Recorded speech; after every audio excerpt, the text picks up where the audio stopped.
Okay boss, तो last video में हमने सीखा था कि 3 to सिंगल यूपीएस की हमने प्रिवेंटिव मेंटेनेंस की एफएसआर रिपोर्ट बनाई। इस वीडियो में हम सीखेंगे 3 to 3 यूपीएस की। तो सेम वही प्रोसीजर है, टू डू सर्विस पे जाना है। टू डू सर्विस के जाने के बाद में अपनी कॉल को सेलेक्ट करना है, स्टार्ट मीटिंग करनी है। ये मैं गया कॉल पे, स्टार्ट मीटिंग किया, मैंने ओके किया। ओके करने के बाद में फिर ओके किया, मैंने यहाँ पे एंड सर्विस कॉल पे आ गया। एंड सर्विस कॉल में अपने को वही एफएसआर रिपोर्ट अपलोड करनी है अगर अवेलेबल है तो, और अवेलेबल नहीं है तो आप ये अपलोड का ऑप्शन स्किप कर सकते हैं। मैं गया, ये मैंने डॉक्यूमेंट सेलेक्ट किया, मैंने ओपन किया, सेलेक्ट किया, अपलोड किया, बैक गया, back to visit work detail में गया, यहाँ पे डाल दिया no defect, not required, not repair, कुछ भी कर दो आप। सेव के बाद में क्लोज करना है, एंड विजिट मत करना क्योंकि आपको एफएसआर रिपोर्ट बननी है। एफएसआर रिपोर्ट बनने के लिए यहाँ नीचे जो सबसे लास्ट में देखो 2 सेव आ रहे हैं, एक बीच में, एक लास्ट में। लास्ट वाले पे बैक टू विजिट भी आ रहा है, बैक टू विजिट पे क्लिक किया। यहाँ पे करने के बाद में एक्टिविटी चेकलिस्ट में आप अपनी एफएसआर रिपोर्ट सेलेक्ट कर लो। एफएसआर रिपोर्ट मैंने 3 to 3 पे सेलेक्ट कर ली है। यहाँ पे 33 ER लिख दिया मैंने रिमार्क में, ठीक है। पार्ट रिप्लेस में 33 PRD लिख दिया, ठीक है। 33 CR लिख दिया शॉर्ट में, एंड 33 SPD लिख दिया, and then I click on save. देखो, अगर आप ये सेव नहीं करते हो, एक बार करके भी देख लेते। सेव नहीं करते तो एटलीस्ट चेकलिस्ट भर जाएगी, चेक कर लेते हैं। चेकलिस्ट पे मैंने क्लिक किया, कुछ नहीं हो रहा है ना, तो इसलिए आपको ये सेव करना पड़ेगा। ये जैसे ही सेव किया, and then I click on the close करने के बाद में यहाँ पे चेकलिस्ट पे क्लिक किया।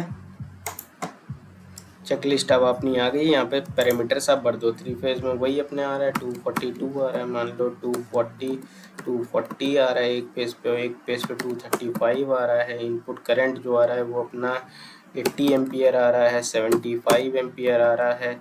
एक पे मान लो अपना 85 एम्पियर भी हो सकता है। फ्रीक्वेंसी तो अपनी 50 या 60 में से कुछ एक ही रहेगी। EN इनपुट वोल्टेज में अपना कितना रहेगा, EN वोल्टेज। फ्रीक्वेंसी 50 नहीं आ रही, फ्रीक्वेंसी कम ज़्यादा भी आती है। फ्रीक्वेंसी मान लो इनपुट की 53 आ रही है, ठीक है। EN वोल्टेज इनपुट वोल्टेज अपना आ रहा है 5 वोल्ट आ रहा है, ज़्यादा भी आता है भाई। आउटपुट वोल्टेज कितना आ रहा है, आउटपुट वोल्टेज तो अपना यूपीएस से है, तो वो तो भाई जितना हमने सेट किया उतना ही आएगा। 230 सेट किया तो 230 आएगा। आउटपुट करंट कितना आ रहा है, 80 75 85 चल रहा है, तो आउटपुट करंट ऑब्वियसली 120 kVA है, कम ही होगा। आउटपुट करंट मान लेते हैं भाई 80 kVA, 80 एम्पियर वाले पे चल रहा होगा 70 एम्पियर। उस पे चल रहा है अपना 67 एम्पियर, इस पे चल रहा है अपना 73 एम्पियर, ऐसे चल रहा है कुछ। फ्रीक्वेंसी आउटपुट की 50 रहेगी क्योंकि यूपीएस आपको कांस्टेंट वोल्टेज कांस्टेंट फ्रीक्वेंसी देता है। EN वोल्टेज अपना 1.2 वोल्ट और समथिंग 3 वोल्ट कह सकते हैं, जो भी हो अपना, जो भी एक्चुअल आ रहा हो वो लिखोगे आप न्यूमरिक में। बैटरी अपन ने इस बार एक्स साइड की सेलेक्ट की। एक्स साइड के बाद बैटरी का जो टाइप है वो अपना, वो जिस तरीके का भी हो आपका, वो अपना टाइप सेलेक्ट कर लेना। अभी के केस में लेड एसिड बैटरी है, ठीक है। इस बार चलो HBL ले लेते हैं, HBL के सेल ले लेते हैं, तो SMF VRL ही रहते हैं। सेल भी अपने बैटरी रेटिंग मान लो 300 एम्पियर की हो गई। वोल्टेज रेटिंग कितनी हो गई, 1.2 वोल्ट का एक सेल हो गया। अब मान लेते हैं 34 वाला ही है यूपीएस, ठीक है। तो कितना हो गया, 34 × 12 डिवाइडेड बाई 1.2। इसका मतलब आपके 340 सेल आपकी क्वांटिटी हो जाएगी, 340। बैटरी एज कितनी होगी, ये बैटरी 5 साल पुरानी है। ये सेल है बेसिकली। कोड आपको जो भी हो वो कोड डाल देना यहाँ पे, है ना। अभी कोड डाल देता हूँ मैं। बैकअप कितना मिल रहा है, 4 घंटे का मिल रहा है भाई। मिनट है ना, 4 6 24 to 40 मिनट, है ना। चार्जिंग करंट कितना आ रहा है भाई, चार्जिंग करंट भी इसका तगड़ा ही होगा।